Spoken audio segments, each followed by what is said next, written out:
Ma prochaine invitée, c'est pas la première fois que je la reçois.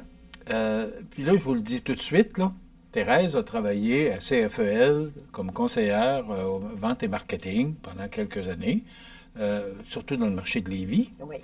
Alors, j'ai bien de la misère à dire vous à Thérèse. Donc, vous allez me permettre de la tutoyer. Et, Thérèse, tu me permets de te tutoyer parce que on est vraiment de bons amis. Tu es une personne pour qui j'ai un immense respect et tu m'impressionnes. À chaque fois que tu viens me rencontrer, tu m'impressionnes par tout ce que tu fais et tout ce que tu es en train Je jasais avec Thérèse, puis elle m'apprend toujours des choses, là, parce que là, elle va être conférencière en fin de semaine au Salon du Livre de Lévis. Tu ne cesses de m'étonner. Mais là, on va commencer par le livre que tu viens nous présenter, parce qu'à chaque fois qu'elle vient me voir, Michel, c'est mon dernier. Mais là, est-ce que c'est un peu comme la Dominique Michel Michel de Jeannette Bertrand ou la Poune? À chaque fois, ils disaient qu'ils partaient, mais ils reviennent tout le temps. Et c'est surtout pas... c'est très agréable. Là, merci. Thérèse, tu viens nous présenter un autre livre. On va voir l'image à l'écran. C'est Drame au lac William. Qu'est-ce que c'est ça? Parce que là, ça fait combien de livres que tu fais? Alors, c'est mon cinquième. C'est mon cinquième. Pourquoi j'ai écrit ce dernier? Alors, il m'est venu une idée, puis que cette idée-là, quand elle je sais maintenant pourquoi, parce que je ne savais pas non plus comment ça se fait que j'ai commencé ça. C'est qu'un ami qui a été fraudé, qui est encore là-dedans, par la plateforme de crypto-monnaie. Alors, c'est comme ça qu'est le nœud de mon histoire. Les conséquences de tout ce qui est arrivé à cause de cette implication-là que mon sujet a eu. Alors, ça lui a occasionné beaucoup de troubles. Bon. Là, c'est ce livre-là, tu as fait de la recherche. Oui. Tu as parlé avec des agents, des policiers. Puis, alors, tout ça, là, c'est basé sur des faits. Des faits. Alors, explique-nous exactement, là. La façon que je fais mes livres, ou surtout celui-ci, les autres aussi, mais par contre, des situations où c'est des intrigues policières. Mais mes intrigues policières, même si c'est de la fiction, il faut que ce soit crédible. Alors, pour être certaine d'écrire des choses qui qui peuvent arriver, alors je communique avec les prisons. Les prisons, exemple, il y a un autre, pas celui-ci, mais un autre livre, les prisons du Mexique, là. Bon. Alors, qu'est-ce qui se passe là? Je communique avec la GRC ou je cherche des informations avec la GRC dans les bureaux de police. Alors, quand je m'identifie, que j'appelle au bureau de police, je leur dis, par exemple, que je suis en train d'écrire un livre, que j'ai besoin d'informations. Là, ça va. Par Internet, les recherches que je fais avec la GRC, là, on ne s'est pas parlé, mais eux autres, ils m'envoient de l'information pour me demander si j'ai besoin d'aide, communiquer avec nous. Bien non, dans le fond, l'aide que j'ai besoin, ce sont mes sujets qui ont besoin d'aide et non moi. Alors, c'est comme ça que je construis mes livres avec le côté qui est une histoire pas nécessairement réelle. C'est des choses que j'ai pas vues, mais que j'ai imaginées, mais qui sont avec un fond de réalité. Parce que si je pense à mon dernier livre, mon principal sujet, pourquoi je l'ai parti, c'est que ça concerne la plateforme de la crypto-monnaie. Quelqu'un qui s'est fait arnaquer dans ce produit-là. Alors, c'est comme ça que ce livre-ci a été construit. J'en ai un autre, parce qu'il y a une trilogie pour commencer. Alors, la dernière de ma trilogie qui s'appelle Martine. Alors, Martine, c'est une petite fille, quand elle a jusqu'à 5 ans, c'est un petit ange. Mais quand elle devient, son petit frère arrive au monde, elle devient un petit diable. Alors, son caractère possessif lui a fait choisir une vie hors norme. Mais elle est très intelligente grâce à moi. Et la police, tout ce qu'elle fait là, pour ne pas se faire prendre, c'est savoureux à lire autant que ça a été savoureux à écrire. Puis il y a un de mes lecteurs qui m'a téléphoné et qui me dit « Thérèse, tes intrigues policières dans le livre de Martine que je viens de lire, il dit « Ils m'ont tellement surprise, et tu restais assis sur le bout de ma chaise jusqu'à la fin. » Alors pour moi, c'était un beau compliment. Aucun de mes livres, on peut connaître la fin avant d'être rendu non plus. Mais où t'as pris cette... Parce que, bon, t'as passé ta vie dans les ventes. Oui. T'étais représentant toute ta vie, toute ta carrière. Les entreprises, puis tout ça, oui. Mais qu'est-ce qui t'a amené Je me pose la même question. Où trouves-tu ce talent-là? Comment t'as développé ce talent-là? Je me surprends moi-même. Parce que je commence un livre... Bon, je connais mon sujet.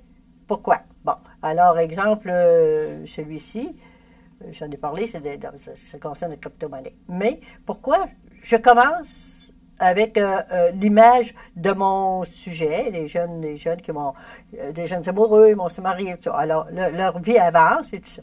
Mais à mesure qu'ils avancent, ben moi, je développe à mesure pour arriver à ce que je veux, puis à la fin de mon livre, pour qu'il soit comme je voudrais qu'il soit.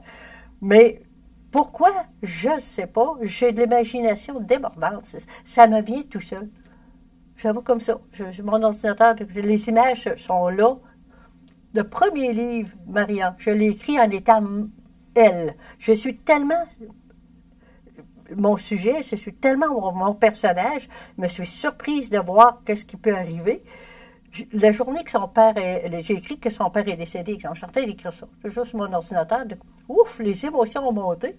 Je l'ai écrit des larmes aux yeux. J'ai été elle profondément jusqu'à la fin. Ça, là, est-ce possible que les auteurs vivent intensément leur sujet à ce point? Alors pour moi, ça a été vraiment une révélation. Et les autres, je ne suis pas le personnage, mais je les vois. Je sais ce qu'ils pensent.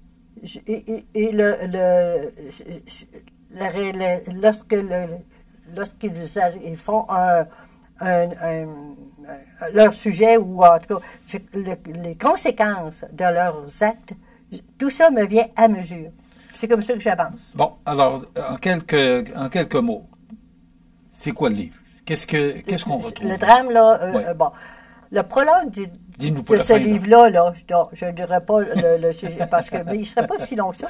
Alors, le prologue de ça dit « Cette mystérieuse disparition, va-t-elle avoir raison de sa raison? » C'est un drame humain. Alors, il faudra avoir un cœur de pierre pour ne pas verser une couple de petites larmes en lisant ce livre-là. Il y a combien de pages? Presque 200. En plus, c'est facile à lire. C'est facile à lire, c'est la police douce. Est-ce qu'on le voit, Jean, pour les caractères? Là, oui, c'est très facile à lire. Il est facile à lire, oui.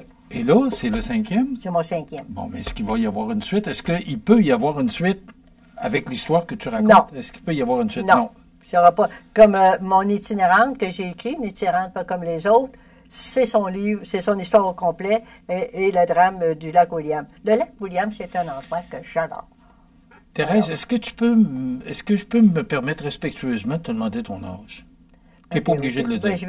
Oui, je le dis tellement parce que je vais avoir 85 ans la semaine prochaine. C'est drôle. C'est pour ça que je voulais le mentionner, parce que moi, c'est à chaque fois, cette madame-là m'impressionne. Ce qui est drôle, parle-moi des salons que tu fais. Oui, ben dans les salons que je fais, c'est drôle, moi, j'entends. Ah, tu sais-tu quel âge qu'elle a, la madame? Non, à 86 ans, à 84 ans. Oh, l'autre, c'est pas vrai, ils m'ont dit que vous aviez 84 ans. C'est drôle, ça. Oui. Et puis, bon, oui, tu disais. Donne-moi tous les salons, parce que parce que tu les fais quasiment. Oui. Alors, le prochain salon, c'est le salon du livre du Grand Lévis. Alors, c'est en fin de semaine, qui annonce du mauvais temps. Le 24 et le 25. Nous serons environ 50 auteurs. Et ce n'est que des auteurs. Alors, à ce moment-là, les gens qui viennent nous voir, ce sont des lecteurs. Et c'est vraiment, l'année passée, c'était la première année, on a eu beaucoup de succès. Ça a été, on a manqué de place. Alors, cette année, on est chez Onco, sur Taniata, à Saint-Jean-Chrysostome. Alors, c'est là qu'on va être. Et puis, dimanche après-midi, à 1h30, bien là, je vais faire une petite conférence pour encourager les gens d'un certain âge d'aller au-delà de leurs rêves. Parce que à chaque salon que je fais, je rencontre tellement des gens qui me racontent leur histoire. Parce que, si tu savais, moi j'aimerais écrire. Alors, ils me racontent. Alors, c'est pour ça que dans cette présentation, qui est très, très modeste que je vais faire, ça va être pour encourager aussi ces gens-là. Alors, ça va être un peu aussi de mon histoire, puis je vais parler de mes livres. Est-ce que tu es une personne qui est allée au bout de tes rêves? Parce que moi, je connais quand même beaucoup de passages de ta vie, parce qu'on a travaillé ensemble. Ouais. Mais le passage de ma vie où j'ai pas été capable de réaliser mon rêve, c'est mon divorce. Moi, je voulais avoir 50 ans de mariage. Fêter ça. Ça, je n'ai pas été capable de... Ce rêve-là, j'ai été obligée de l'oublier. Par contre, je ne sais pas si j'ai des rêves, parce que je n'ai jamais rêvé d'écrire. Il y en a qui ont dit, tu réalises tes rêves. Une de mes amies, elle me dit, il me semble que tu m'as déjà parlé de ça. Puis moi, je ne m'en souviens pas.